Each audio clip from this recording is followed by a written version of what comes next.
Every time we lose a game, it's go and get Ralph Ragnick clip. And Half your boy. so many Since times. that happened, we've had 2 different managers and 25 new signings. We've done it. That's exactly what I tweeted the other day. The problem was the surgeon was Harold Shipman. Yeah. That's the problem. That is literally the problem. We've done it. Hello, welcome to Off the Bar, brought to you by Green King Sport. Today we have got a lot to talk about. It's the first episode of the new year. We're going to be looking back at some of the best moments and, let's face it, worst moments of 2024. And looking ahead, what can this year be? Can it be more successful than last year? Can we actually have one manager throughout the whole thing? That would be nice, rather than the 3 we had in 2024. And what are the expectations for the January transfer window? There's a lot to talk about. And that's why we've got Adam McCullough here. How are you? What up? Happy New Year, everyone. Happy New Year, mate. How are you? I'm good. When do we stop saying Happy New Year to people? I'll take first half of Jan. Yeah. Oh, that's too long now. 2 weeks in. I was thinking after this weekend I'm stopping. Yeah, I think that's enough. Jay's here as well. Yeah. With his naysaying and his new jumper. Yeah. New jumper, Jay? Little Christmas. One of the kids got it me for Christmas. I think it was my eldest. One of your kids. It's a grey area.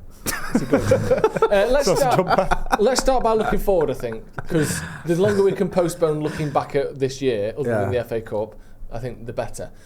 So we're in a position where everything is awful. We were talking before when we were upstairs about like reviewing players and looking at like, you know, every single person in the squad, even the likes of the people who we all thought were great, Mainu, Martinez, you know, Mazraoui, Ahmad. Everyone's had a bad last couple of weeks. It's like, it's just a disaster at Man United. I'll start with you, Adam. What is the expectation for the rest of the season now? Because I think you predicted us to finish second.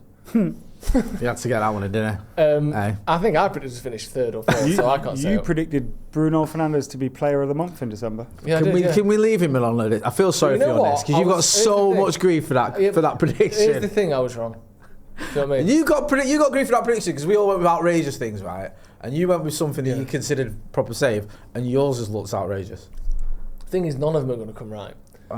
So but the thing is, I had one which just said Amorim's going to win a trophy this year. I said Amorim will play for United.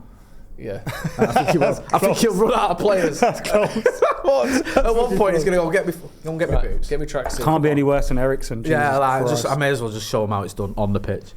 Just big picture for now, Adam. What should United's target be for the rest of the season? Genuinely. I haven't got one for the league, I'll be honest with you. Right. I think the league is just... like, I don't think we're going to finish in top half. Really? And if we do, it's going to be like 9th at best. 8th maybe. It's a proper 8. Chelsea under Lampard then, isn't it? I think that's a worry. And I think that, obviously it's a worry, but I think Amorim needs to give us some belief next season. When I say it's us, I don't mean just mean the fans. I mean like INEOS and people like that. Going into next season, if we finish in the bottom half of the table, he's going to be looking over his shoulder going into that season. He's going to have like Sir Jim and his merry band of bloody idiots ready to get rid of him. But he shouldn't be though. I know he shouldn't. I agree with that. I'm not saying he should, but look at INEOS so far. They got rid of Dan Ashworth. They've made these decisions, and I think that if we finish, like, let's say we finish 14th, right? Where we are? Is that where we are at the minute? Yeah. 13th, 14th. Going into next season, he's already going to be on a bit of a hiding to nothing. And I just feel like if we can get up the table and finish. You know, even if we finished 8th, which is a bit of a disaster for Manchester United, let's be brutally honest, but at least it means we've had a good run at the end of the season, and you can look at it and go, okay, there's something to build on there. The manager inherited a mess, went through a difficult patch, and then turned it around. Yeah. Get him the signings he needs, and let's move forward. Yeah. That's why I think it can be really important whether United do finish in the bottom half, like Mac is saying, or in the top half. That could make a big difference to Amorim's future. It shouldn't. He should be given the time regardless, but I just don't have a lot of faith in INEOS to be patient in the way they should be. The target has to be to start seeing his start, doesn't it? Yeah. This year, where you get to a point where you go, right, I see what he's doing. The football's and I mean, before this run of bad results, you could see like we were better in terms of possession. We were better in terms of conceding chances. We conceded goals through like massive individual errors, but in terms of the amount of chances we were conceding, we weren't conceding a huge amount like we were previous to that. But since the City game, it's all just kind of gone downhill. So you need to kind of see some form building in terms of performances so that you can go, right, I can easily identify we get 1, 2, 3 players, this team will be better, right? So I think we need to get to a position like that. And that's why I don't think the table really matters in that sense. Like, we're not going to get Europe now through the league. The only way we're going to get Europe and that would be the Champions League, would be through winning the Europa League, Or which I still think is a possibility. ruling out winning the FA Cup, just because the Arsenal game. The Arsenal game is difficult though. Yeah, probably for us, I would say that's the hardest game. Maybe Anfield. But we're so bad at the Emirates. Like the last few years, we've won. I think we've won more games in the last 6 or 7 years at the Etihad than we have at the Emirates. It's longer run at Anfield though. Oh, is it? Anfield's the worst. Anfield one. was Van It was Gaal, 2016. Rooney. Yeah, Rooney. So other than Anfield, the Emirates is literally our worst stadium in England. It's the worst two fixtures in it you can have. Yeah. Is Anfield and the Emirates. Yeah. Because we had that season at the Emirates, the Lingard one, Pogba one, Martial and that. Yeah, but our record at Anfield's shocking, and you're right at the Emirates as well. And also, we've just lost at the Emirates like a few weeks ago, so that's going to be fresh in the memory. I just worry. I think the sort of the issue is, I know we'll get into it properly in a minute, but with those games as well, with Anfield, that obviously horrendous result we had there a couple of seasons ago. Yeah, a lot of players are still here. You might, remember that and complain at your mind, especially if you can see an early goal.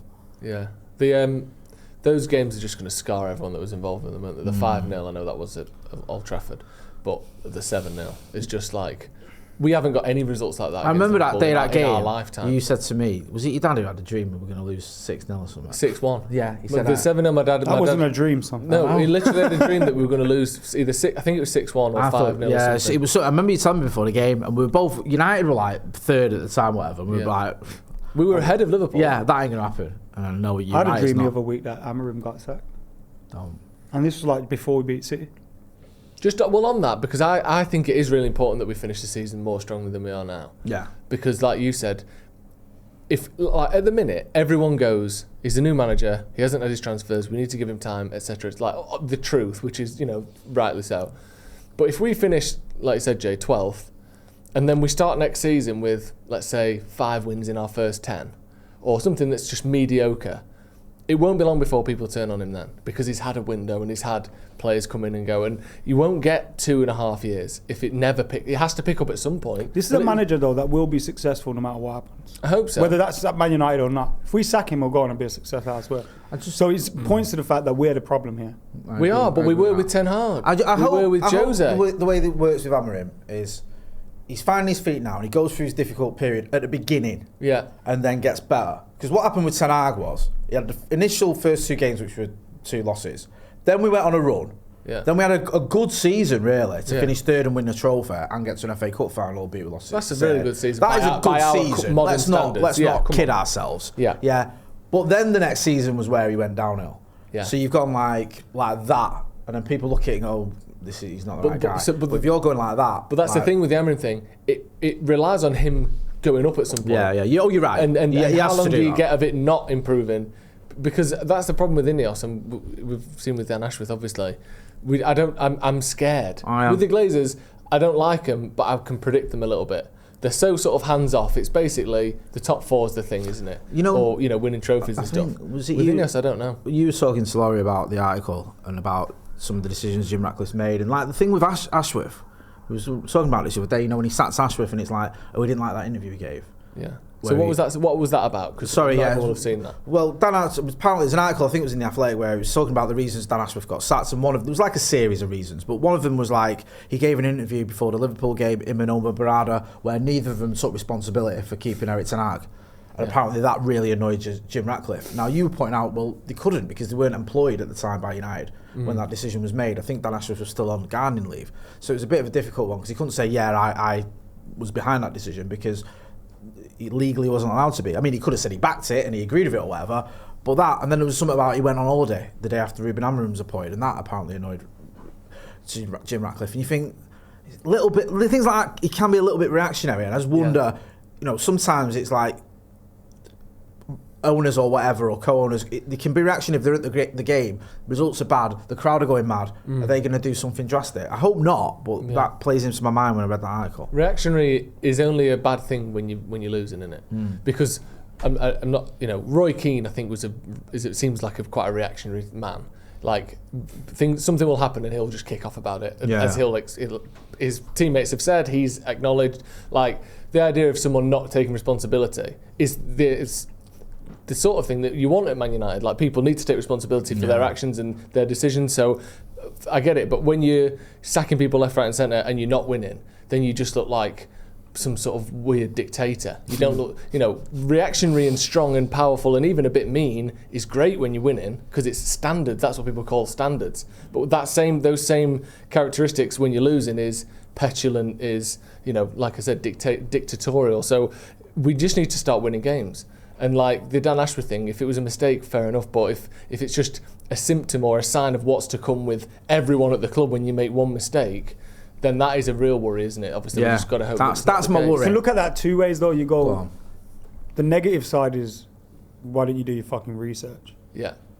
And then the other side of it is, you can kind of rate someone going, well, this isn't working, so let's just end this now, rather than wait 6 months and see how it goes. Because that's what a lot of people do.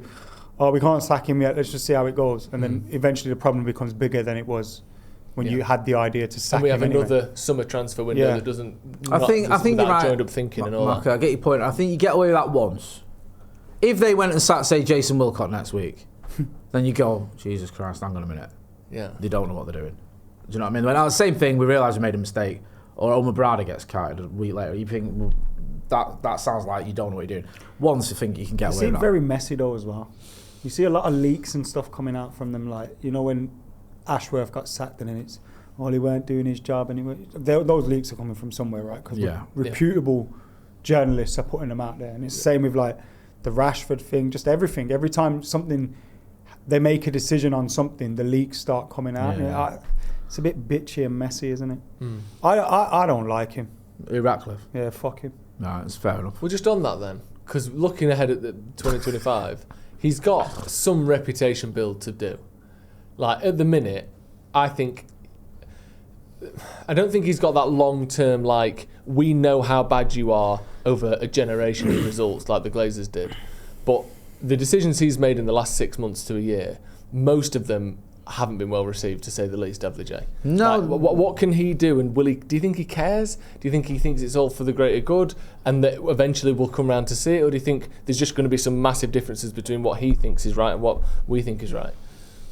It's difficult to say because like a lot of people point out, and I've seen this in the comments, you lot all wanted Ratcliffe, you didn't want Qatar, and there's a lot of reasons that I didn't want Qatar, and it wasn't just because I thought Sir Jim Ratcliffe was wonderful. It was because I didn't really want us to be state-owned. It's nothing against Qatari state. I don't know any state owning us. And also, was that bid real? How real was it? Why didn't Sheikh Jassim buy Manchester United then if he had all that dough? Why is he not the one that owns United, and why didn't he do all these wonderful things he was promising? Yeah. It felt like it was a bit of nonsense to me. Ratcliffe is the owner. He managed to get that bid over the line and make it sort of all the co-owner. But I have been disappointed with some of the decisions he made because they just seem like they're not productive to United. Like cutting Christmas bonuses from 100 quid to £40 Marks and Spencer's vouchers. Like 18 grand at the same. What's that doing for you long term? Is that going to help Manchester United win a title or get back to where we should? No. Also, what was the other one we saw? Cutting the 40k funding to the ex-players fund. Again, a Mudsa, yeah. Like, what's that doing? That's not the steps forward that I think are going to make a difference. I could understand it if I thought, okay, you make decisions, they're tough decisions, but we can't keep doing more of the same off the pitch as we end up with more of the same on it. We'll move forward, we'll get to where we need to be. But it just feels a little bit, I think you used to use the word petty, it does. It just seems a bit silly. So also, I do get worried when I see some of these decisions because I don't think they're the right ones. I don't think they help Manchester United. He's a massive fraud. Like, no, it's just genuine. Go on. The guy came in, saying, and one of the big things that he was kind of advertised upon was, I'm one of the people, I'm one of the fans, I know what it's like, I'm from Failsworth, like all this bollocks. He's shown how far out of touch he is with normal people and football fans, just by how the decisions he's making. Yeah. 66 quid for a child to come and watch this shit team. Yeah. No, 66 quid. At least it's enough to put you an off. OAP to come and watch this shit team. Yeah. How are you showing that you're in touch with the fan base? You're so far out of touch with the fan base. It's ridiculous. Like, I don't understand. Like, he's come in on these kind of promises that I'm a Man United fan. I know what it means, and all. You don't. No. You were at Stamford Bridge not long ago with your season ticket there. So why don't you go fucking back? Just as to offer the alternative perspective, not that I agree with this, but just to maybe put an argument that he might say, we look at all these little things, 50 grand there, 100 grand there, 60 grand there. If you do 20 of those things, that's £1 million. Yeah. And from the sort of marginal gains perspective, are they, maybe these are things that we do that not every club does. So yes, I'm not saying that's, I don't know on everything, but let's say the number of staff that we have, for instance, every other club just had 1,000 people working for them, so you don't need to lay anyone off. We had 1,250 working for us. So to be like everyone else, you have to do a decision that hurts a lot of people. I understood the staff numbers thing. Okay. What I don't understand is the steward's 50 quid bonus. Yeah, or 40 grand to Mudsa. I completely agree with those are discrepancies on an agency fee. Yeah. Those are like such minor things. Why are now Manchester United's Disabled Supporters Association and the fans having to pay for all this debt that the Glazers have lumped onto us? Yeah, you know what I mean? And I do agree. he kind of gives this attitude of, I can make the tough decisions. And look, I wanted Ten Hag to stay in the summer. So, again, I understand that I would have been disappointed had this happened in the summer. But if you're so good at making the difficult decisions, you clearly didn't want him to be here. No. You clearly didn't want him to be here. You made his decision based off the cup final. And then you spunk £200 million buying his players? And then so if you didn't do that, you wouldn't have had to fucking do it. If you flip it on its head, what has he got right? What has he done that you think is a really good move? I'm going to say him. I mean INEOS. Yeah, I like how front foot they've been on the new stadium stuff. Right. I think have they? Well, it seems like. What's the latest update? Well, they've got a task force. They've spoken to fans and got their opinions. They've released press Sebastian releases. Coe and Gary Neville. No, I know, but I'm not saying that we've got a new stadium, but we never could have in 6 months or whatever. I think they're more genuinely bothered. It's so about rare anyone calls Seb Coe Sebastian. It's nice to hear, isn't it? Sebastian Coe. Sebastian, get over here! Get over here! Not to mention Gareth Neville. But I do think they're a lot more proactive on the stadium side of things. I genuinely believe that. They've already started work on the new training ground, which again came with it nicking all the facilities off the women's team. So that wasn't a unmitigated success, but I think that's a good thing. Okay. There aren't tons. Some of the appointments I get. Yeah, Brad looks like a good appointment. Wilcox. Yeah. It looks like a good appointment. We'll find out. I think it's too early to tell truly how successful that will be. On paper, so I think I understand that there are moves that I've agreed with and that you think, but like Mark was saying, interviewing managers while you've still got a manager and then keeping the manager already had wasn't a very PR savvy move at the least. Making all your staff demoralised isn't a good look, and that's what some of these decisions have done.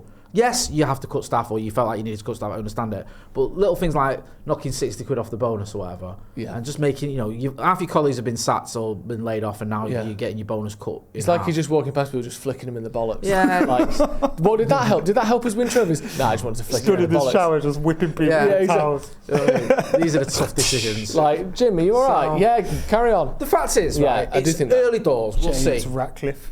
Nice. We'll see one way. Yeah.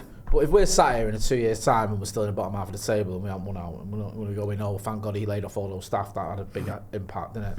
So the stadium one is a weird one because, again, I don't know. I just don't know what's going to happen with that. You're looking at building a new, the best sort of idea they come up with, or the biggest idea, like this sort of perfect idea would be to build this new stadium in their eyes, not mine. But it would be. Sounds like it would be a very positive move to build this 100,000 seat stadium and to, I think, move with the freight terminal and have this sort of mega complex where you're employing all these staff and you're bringing $7 billion to the economy and United have got the best stadium in the world and all the rest of it. That'd be amazing. But how long's that going to take? Yeah. But where's the money coming from? It couldn't be done any faster by anyone else. But then, and also, where's the money coming from? Yeah. Is it gonna, it's not just going to be naming rights. Are you going to have to put ticket prices up? Are you going to have to... Yeah, of course. How's that look? What's going to happen to the fine details in those 10 years? The finer details can always be sort of hurt or the bad version of every single small detail, but I think from a big picture perspective we need either massive redevelopment to Old Trafford or a new stadium. No, I've advocated for a new stadium, so I'm not complaining about a new stadium. No. The point I'm sort of trying to get to is the next 10 years or however long it was saying, we don't know what's going to happen there. That could be a difficult time. We'll have to wait and see. This is the problem with it. So it's still early. We're pleased that once again Off the Bar is brought to you by Green King Sport, where football is more than a game. On Sunday Sunday, January the 5th. This is it. This is the big one. Manchester United travelling to Anfield to play Liverpool. So get your mates together. Get down to your local Green King Sport pub to watch all the action. If you use the Green King Sport app, and if you haven't got it, download that right now. You will get 10% off your drinks for the duration of the game, and you'll be able to find your nearest pub on the app. And if you've not signed up before, you'll get a free pint on the house. Of course, we've linked the app in the description, so go and click on it, check it out, and head over to your local Green King Sport. Thank you once again for sponsoring the show. Let's just go around quickly then. Adam, will we challenge properly for a trophy this season, do you think? This season? Well, we're still in 2. Do you think we've got maybe the Europa League? Think we've got a good shot? I haven't got a clue, but maybe the Europa League. You can, you get a decent draw. Although we've got Rangers coming up. If they beat us, I'm fucking finished. Don't. I can't stand that. And you think we're finishing bottom half? Yeah. At best, 10th, 9th. Jay, are we going to challenge for a trophy this season? Yeah, I think we'll win the Europa League. Do you? Yeah. Why would we win it? What are you laughing at? Us winning. Actually, you're right. We are going to win. Thank you, bro. Come on. And will we finish top half? I think we will. Eventually, we'll get there. Yeah. I think, and when I say top half, I think, like Mackie says, barely. 10th top half, innit? Yeah. 1 to 10. Yeah, 10, 4, 9 sounds about right. Yeah. I don't think... I tried to cash out on me better when I was winning the league and he wouldn't let me for some reason. You know what does my head in? That's really weird. People keep fucking... go and get the guitar. Every time we lose a game, it's go and get the fucking Ralph Ragnick clip. I know. Fuck off, you boy. Well, we've said this so many Since times. that happened, we've had 2 different managers and 25 new fucking signings. We've done it. That's exactly what I tweeted the other day. The problem was the surgeon was fucking Harold Shipman. Yeah. That's the problem. That is literally the problem. We've done it. Hello, everybody. Yeah, Dr. Nick. Dr. Nick was the surgeon. Everything's changed and it's just gone shitter. Yeah. Like it used to be, but shit. Yeah. I don't think we'll challenge for a trophy, but I do think we'll finish top half. Really? Personally. Should we have a little look back? Because this way we can, instead of using our predictions, we can just cherry pick the stuff that we like that has happened. Yeah. So what are we looking back at? Well, let's start. We've got a few different categories here. Yeah. We're going to start with goal of the season. Yeah. I mean, the nominees start and end with the literal Puskas winner. Right. Garnacho versus Everton. But let's actually... No, I wouldn't have that as goal. Let us actually start somewhere else. So our first goal is Kobbie Mainoo versus Liverpool. Great goal. We'll remember that goal. Fantastic little goal. We've got Casemiro versus Leicester. Nice long-range, Nani-esque piece. We've got Kobbie versus Wolves. Phenomenal as well for the moment. What was it? To make it 4-3 or 3-2? 4-3. 4-3. Bruno's goal versus Liverpool, which in terms of technical difficulty is right up there, but... we've got Josh a little bit fortunate. Yeah, that was one of the best I've ever seen. Great goal, that. The winner, because it was like on the edge of his own centre circle. It wasn't like in their half. First time pingers as well. It's like, the ball was bouncing. Or are there any others that spring to mind? Go on, Jay. I think Amad Diallo's been robbed in this category. For what? But the goal against City was mint. I think that's better than some of the goals. And his goal against Liverpool. Why can't I remember the one against City? He nicks the ball, he's stretches to get to it. Oh, sorry, perfect finish. Yeah. As well, that was a mint goal. That was. I think that was very underrated. And also, do you know? I know it's not technically, it's not that amazing, but just for the feeling of it and what happened, the Amad winner against the Scousers is one of my favourite goals ever. That's good. Garnacho's goal is obviously the best goal. Yes. But my award would go to Kobbie against Wolves. Because of the situation of the game, we go back to 3-3. Yeah. We're all annoyed. This boy who's just broke onto the scene, picks up the ball, sticks it in the corner. What a moment. And we celebrated it with Abdullah. Yeah. That's exactly what I was going to say. That moment was amazing. I was at home going absolutely... Lizzie was literally going, what's happened? Because I was like squealing. I was so excited. I ran off over there. Don't know where I was going. And then came back, Mackie did his ankle, we were all hugging. Abdullah was there. It was just class. And the Kobbie Mainoo as well. Yeah. Youngster who's come through the ranks. Just one more on that list for similar reasons in terms of Mainoo. The 2-0 against City in the FA Cup final. The build-up of that goal, the fact that it just crystallised... the fact that we'd crystallised that we are actually outplaying Man City here. Rashford's pass was... The pass, the run, that dummy little sort of half no-look pass from Bruno, and they're just like stabbing it side foot back in from Kobbie. The composure on that's another You've done this list. You've missed out 2 or 3 of the best goals of the season. I mean, they are all good ones, though, to be fair. What a clowns. So, what are we going for? I'm with Macho. I'll go with Cobby versus Wolves. And I'll go with Garnacho versus Everton because I think it is technically one of the best. He's got the award for it, though, isn't it? He did, but there you go. Best signing. We've got some fun options here. This is going to be absolutely a quick debate, isn't it? Manuel Ugarte, Lenny Yoro, Delict, Joshua Zirkzee, and Nusayr Mazraoui. Everyone say it after 3. Go on. 3, 2, 1. Mazraoui. You're taking that's not nice, though. Do you know what I wanted to do? No, that's not nice. I know what you're doing. That's not nice, though. I wanted to raise it. No, that's not nice. Go on. I think you're doing that thing, aren't you? He's got a load of grief, so let's overcompensate by giving him an award he doesn't deserve. And that's just, you're as bad as the people that booed him. I won't go that far. No, you are. Well, what did you make of that? What did you make of that boo? Comedian. No, I wanted to give it to him because I feel bad for him. Yeah, that's what I mean. Yeah. That's not how life works. You may as well just go tell him to fuck off. Yeah. No. You don't get an award because people are horrible. You're a disgrace. You know what? I like Joshua Zirkzee. I think it's horrible what happened to him, but he's not been the best signing we've made, is it? It's one of the worst things I've ever experienced. Nonsensical. I have a different answer though. I personally, I like Ugarte most of our transfers. I think in terms of being successful long term under Amorim. Okay. He's not even third on that list. Who? Ugarte. Here he is. He go Mazraoui, Delit, Lenny Yoro. Well, let me clarify then, because I think Mazraoui's played the best out of those players we've got there so far. My only worry with Mazraoui is in 30 games time next season or whatever, where is he starting every week under Amorim? Right wing back? Is it because he's not a wing back? He's not a centre back? I have some long-term questions about his positioning. Ugarte, I know where he's starting every week, and I think he's been exceptional for the last 2 months. That's my only concern with Mazraoui. I think he's played better. He's been the best. But where's he going to... So far, if we're going to do it off so far, I'd give it Mazraoui because I think he's played well for 3 managers. Ugarte played well for 2.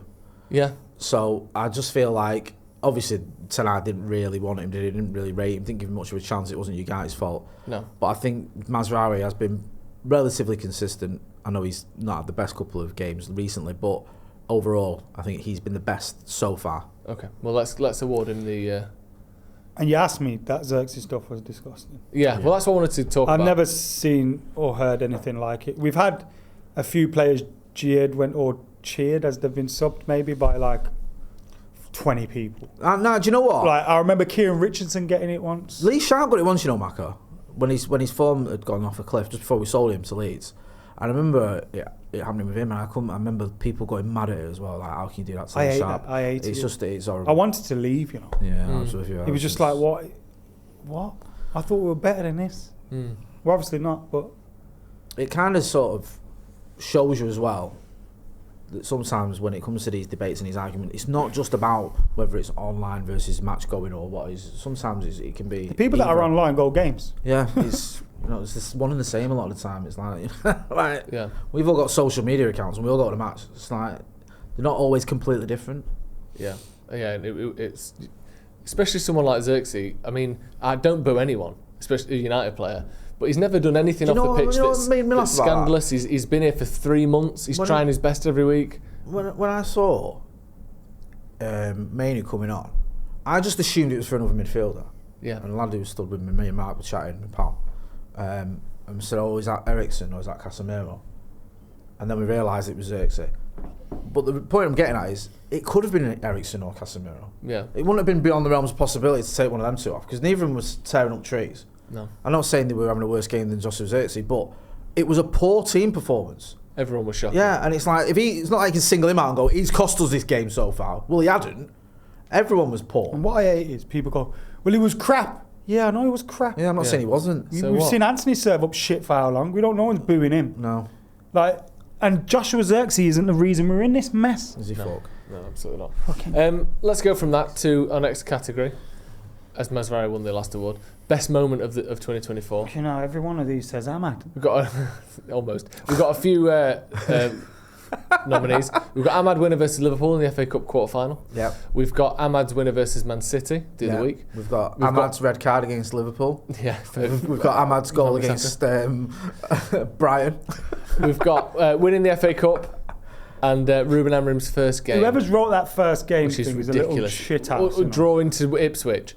It's easily Rashford early opener. Every United fan. Amorim first game, best moment. What the fuck is a draw at fucking Portman Road? No.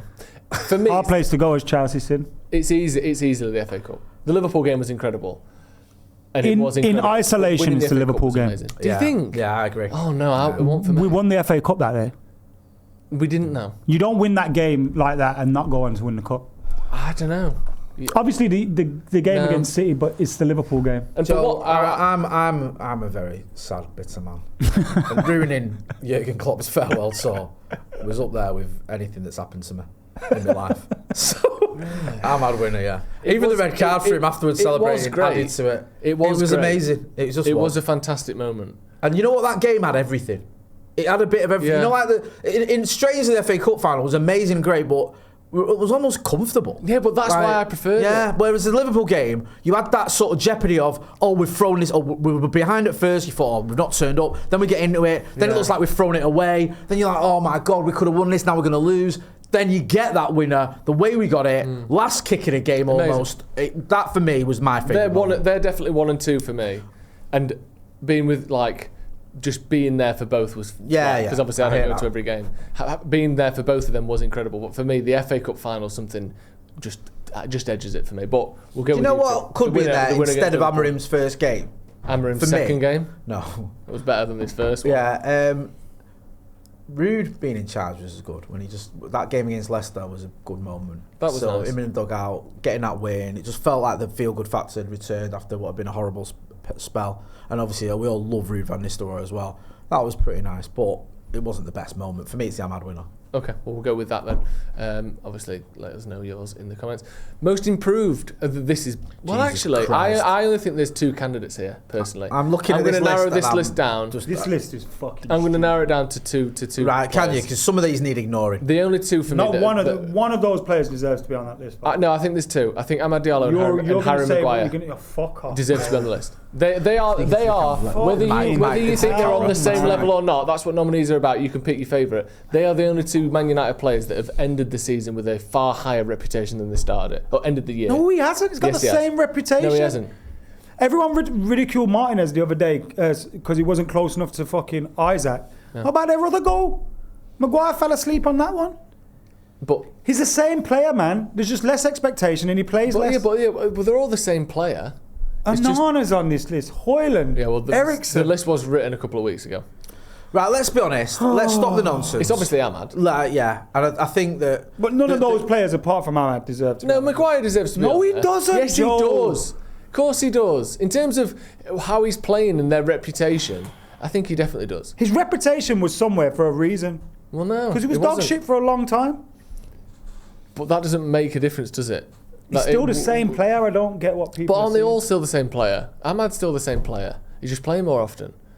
They're all the same player. It's just stick Anthony on there while we're at it. Well, he's not got any better though, has he? He's not playing better, or his reputation's not any better. I think that's just a sad indictment of Manchester United. The fact that we've even considering, or that someone's considered some of those people. To be honest with you, I think most of our squad's gone backwards. Here's one that probably should be on there that isn't. If you actually think about the calendar year of 2024. Kobbie Mainoo's because he only made his debut in November. Kobbie Mainoo's ascent. Do you know what I mean? We forget that, don't we? He started playing for the first team in November, played in the Euros final, won the FA Cup, played in the Euros final, and now if he drops a 7 out of 10, he gets fucking trolled. Everyone's going to hate him in 12 months. Actually, we've already started it now. It's like we lost the other week against Bournemouth, and I was at the game, right? I didn't think anything of Kobbie Mainoo, in terms of why we lost. I got home, I went on Twitter, and you think he fucking scored 3 own goals? Yeah. Honestly, I was like, what the fuck am I looking at here? What is this? Mainoo actually has to win this. Right, fine, I ain't got an issue with that. Because Ahmad has gone from not really playing to being quite good in an awful side. Yeah, right. Mainoo's gone from literally not playing to being one of England and Man United's most reliable players playing every week. I've got zero issue with that at all, John. I actually think Mainoo's the right I think some of the treatment of him is fucking insane. What do you think, Adam? Yeah, Mainoo or Ahmad. Yeah. This list is bullshit. Well, who else would you have on it? Just Mainoo and Ahmad. And Maguire. Best manager of 2024. Jesus Christ. We've got 3 options. Eric Ten Hag, Ruud van Nistelrooy or Ruben Amorim. Is this a big practical joke, this whole awards thing? It does feel a little bit like we're trolling ourselves here. Best manager. What the fuck is going on? You know what? We've got to laugh a little bit. Hey. We've got to laugh and enjoy it a little bit. It is football. And Red Men TV don't ask. Exactly. This is the Anfield rap. Yeah. They work with him on it. Best United manager 2024. Go on. That's quite a funny category.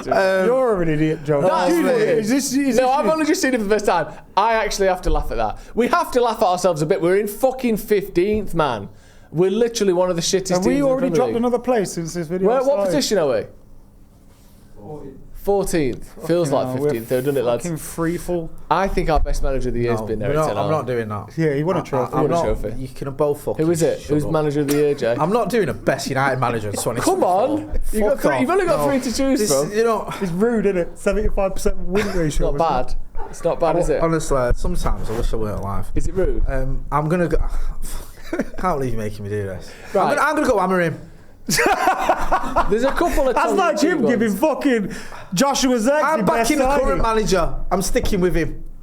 Best United manager 2024. That's like saying best defeats of Liverpool. was it the 5-0 or the 7-0? What's your favourite? Fuck off. The next one I am going to skip because one of those in there is us missing a chance, which is absolutely diabolical. So there you go. United's manager. This was written by someone that hates us, isn't it? The last category. Go back. Go back. We're not going to do this, but go back. The last category was funniest moments. One of them was Dallo missing against West Ham, which got Ten Hag sacked. Who the fuck wrote this? Hang on a minute.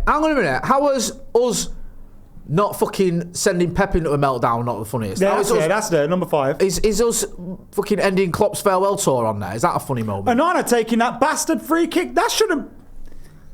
What? Onana taking 60 seconds, plays the ball for a free kick against Nottingham Forest. Also, one of the most embarrassing moments in the club's history since 1878. Anthony's celebrating against Coventry. And that's in there. That Onana shouting at a ball boy. It wasn't technically shouting. What he did was funny, though. Because it was insane. He wasn't shouting. No, he just said fuck he asked off. for the ball, like when we was attacking. He asked one of our ball boys for a ball because I was watching this. Our ball boys are shit, by the way. I get scared to complain Jim about Ratcliffe. No, I get scared. Fucking I get scared to complain Don't about say it. that, he'll Because cut someone's going half to of go, them. you're 14th, and you're blaming the ball boys. That's not what's going on. They are shit. Our mutual mate Woody loves moaning about the ball boys. They're fucking shit. But yeah, they just sit there doing fuck all. Yeah. Onana has had a few run-ins with him, but then he just bounced the ball a few times and give it back to him, ran back to his goal. Which I thought was just insane. And then look at this last category: Jim Ratcliffe's most evil decisions. Wasn't that the name of your high school band? It was, which is weird. This was in the early 2000s when Ratcliffe was only Britain's 4th richest man. Mate, do you know what? Right, I don't want to be. I don't want to make light of the fact, we're sort of laughing at people getting laid off and getting cut in the dough and that, and things that are a bit shit. It just shows the state of the club, really. Yeah, you know what I mean? Like, come on. It's absolutely a farce. It's a farce. It is absolutely farcical. Just looking ahead more short term. His name's Jim Glazer, anyway. Nice. We shouldn't be calling him Jim Ratcliffe. Looking ahead a little bit more short term, Jay. Yo. Liverpool at the weekend. Arsenal the week after. You are trying to make me go back on the beer. How are we feeling? Do you know what? I think the bar is that low for United at the minute. For United fans, expectations, where we're at, everything. I think we'll lose both games, but I think we'll lose them in a way that isn't as catastrophic as everyone's saying. Which I know it's the saddest thing I've ever said as a United fan. Yeah. But I think people will go, well, actually, I thought that'd be worse. We do have the expectations of like a Norwich. We do. Don't we? You're right. We do. We're going into these games like battered. If we don't get hammered, it'll be all right. And it shouldn't be like that. Here's a United. genuine question: would you take a 1-0 loss in both of those games right now? Never. Good lad. Never. I'll never say that, mate. Well done. I pray to God not another annihilation. 6-1. Yes. What are you thinking for those two, Adam? That's exactly what I just said. In the great words of Andy Tate, I pray to God not another annihilation, not another 6-1. Do you think it will be? We'll get battered on. We're going to get battered on. We're going to get so battered on Sunday. Liverpool. Think we've been here before though. After the 7-0. Everyone thought I know. I'm not saying we'll draw. We drew 0-0, and no one saw that coming. I know it's so bad, isn't it? It's so pathetic. You didn't see that coming, did you? Didn't see that coming. We got a 0-0 at Anfield. There's one to tell my grandkids about. What are you doing there? Sorry, I don't know. The old Tom Garrett. What were you doing? I was doing 0-0 like that. Looked like you were sucking off. Not sucking. The mouth wasn't involved at all, Jay. Come on, boys. Now you've done it. Why are you doing it? I wasn't doing. No, I know what I was doing. Right, I'm not judging you. I was doing that. The old 0-0. Fucking hell, this show. Sorry, Green King Sport. Yeah, I think we'll lose. I've got an alternate series of events for you. Go on. We'll definitely lose one of them, but I think we're going to win one of them. And I think it's going to be the Liverpool under Ten Hag moment where it sparks a little bit of a optimism. That should have been the Etihad. That a catalyst. That should have. The Etihad should have been a catalyst. If we only win one lost game every for the game rest since. of the season, pray it's Sunday.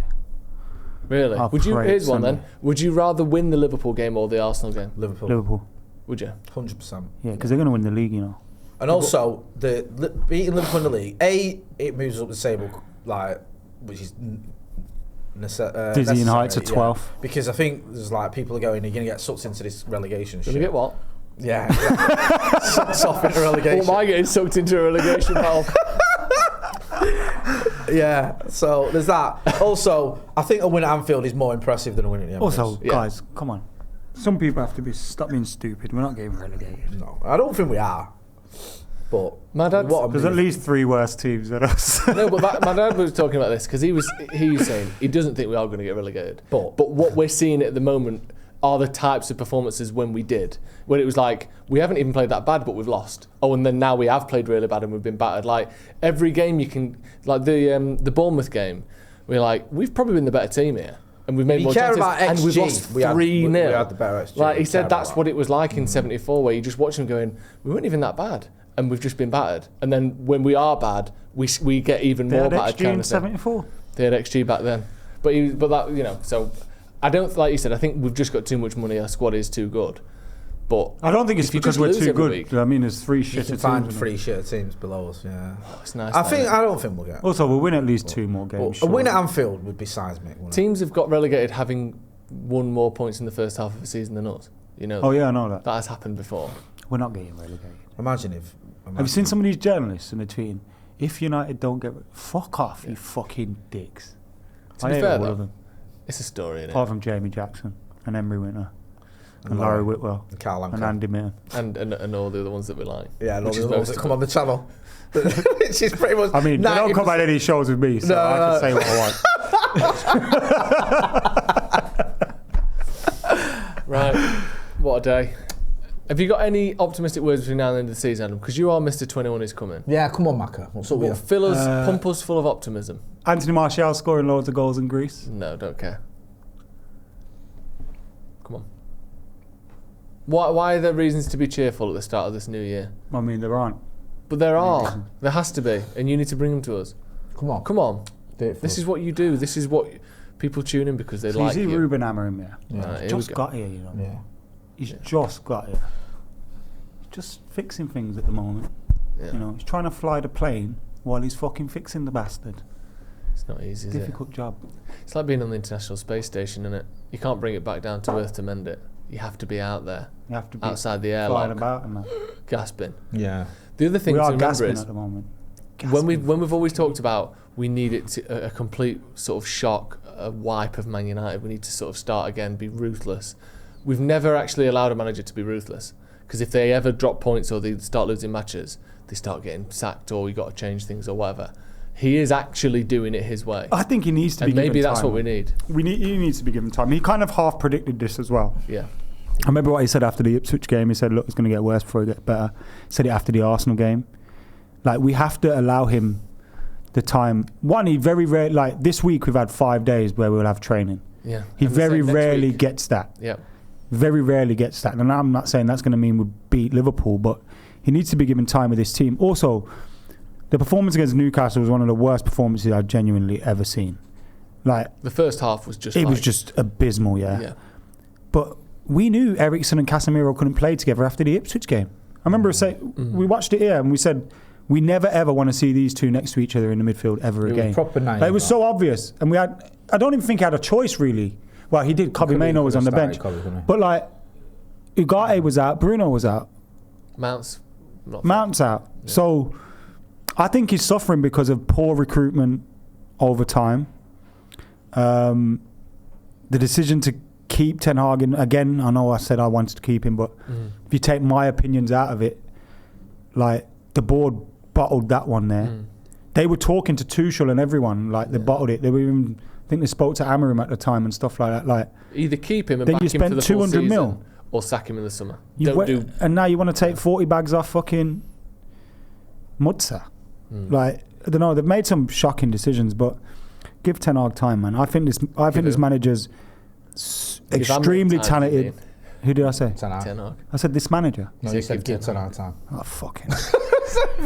give this manager, Amorim, some time. I think he's a supremely talented coach.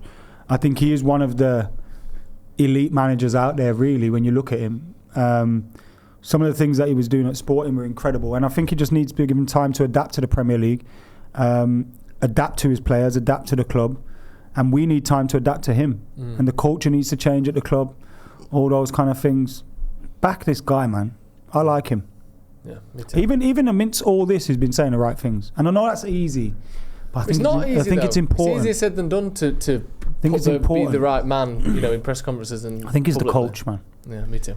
Right, thank you very much for joining us for Off the Bar, brought to you by Green King Sport. Make sure you check out their app. The link is in the description. Thank you, Adam. Sorry it's to bring you in on such a rough time for Manchester United. But I mean, whoever fucking sorted out some of these categories. Yeah, we'll be having words about that. Thank you, Jay, of course. Always Thank you bro. for joining us at home. Get your thoughts and your winners of all of those categories in the comments below. We'll see you in a bit.